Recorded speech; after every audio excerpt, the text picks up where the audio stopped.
ભારતીય જનતા પાર્ટીના જલાલપોરના ધારાસભ્ય આરસી પટેલ રમેશભાઈ છોટુભાઈ પટેલ એક સભાને સંબોધી રહ્યા હતા. સભા દરમિયાન એમણે ત્યાંના જે લોકો હતા એમણે કહ્યું કે આપણે સ્વચ્છ ભારતની વાત કરીએ છીએ, પણ આ તો સ્વચ્છ ભારત દેખાતું નથી.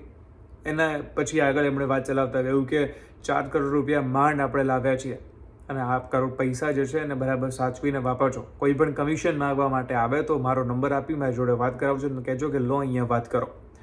બહુ મહેનત કરીને પૈસા લાવ્યા છે, કમિશન લાવવા માટે નથી આપ્યા. અને પછી છેલ્લે જે એમણે કહ્યું એ તમારે સાંભળવું જોઈએ.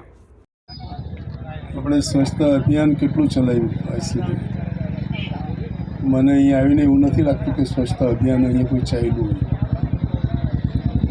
મિત્રો, ખાસ કરીને વિજલપોર શહેરને સ્વસ્થ કેમ બનાવવું એ પ્રમુખશ્રી સ્ટેન્ડિંગ કમિટી આપ સૌને કહું છું કે હંમેશા વિજલપોર નગરપાલિકાને અન્યાય થયો છે. કોઈ જવાબદારી અધિકારી કરાય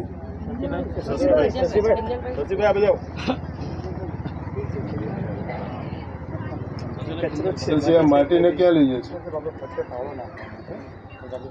ભાઈ? આ અનાથી ક્યાં પાડો નાખવાનો? ક્યાં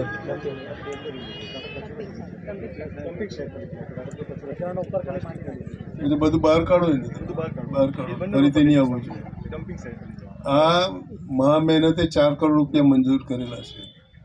નવસારીવાળા મંજૂરી જ નહીં કરવા દેતા, એટલે મહા મહેનતે આ કરેલા છે. કામ અમને અપ ટુ ડેટ જોઈએ તો કોઈ પાસે પૈસા માગે તો મને કહેજો કે ભાઈ અમારા આટલા ટકા થાય. મહેરબાની કરીને કોઈને પૈસા આપે તો તું જાણ. હું કોઈ માગવા એટલે મારા પર ફોન લગાવી દઉં ને વાત કરી લે. કોઈ પણ વ્યક્તિ, એટલે એક પણ પૈસો કોઈને આપવો નહીં. આ 4 કરોડ લડીને લાવેલા છે કે આ લોકોને આપવા સારું નથી લાવેલા આપણે, પણ કામ તારું કોઈ પણ જાતનું કચાશ નહીં રહેવી જોઈએ. મને એક પણ વ્યક્તિ અહીંયાથી ફરિયાદ કરી હું તારી ચામડી પીડી નાખાય.